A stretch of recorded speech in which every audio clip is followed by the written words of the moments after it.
The Coda Caustacyst is a new Coda weapon added in the techrot encor update that is a direct upgrade to the original Caustacyst in every way.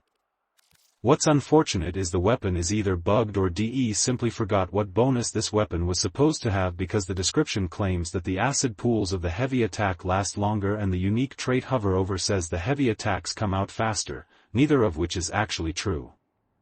Still, the weapon is pretty powerful, and I'll be showcasing the weapon with Gyre for a very specific reason.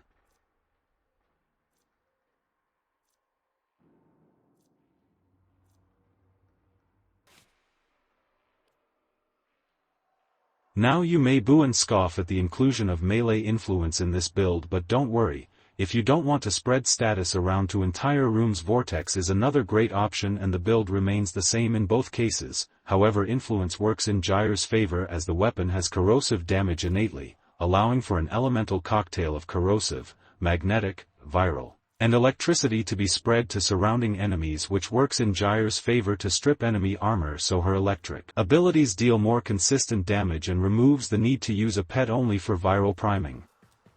On a heavy attack, the weapon will throw out a projectile that has a little gravity and leaves behind pools on the ground as it travels, lingering for about 8 seconds and dealing status procs to enemies, while having a chance to stun enemies without overguard. This toxic sludge can even open enemies up to finisher attacks when hit directly, but this is buggy and inconsistent just like the original weapon.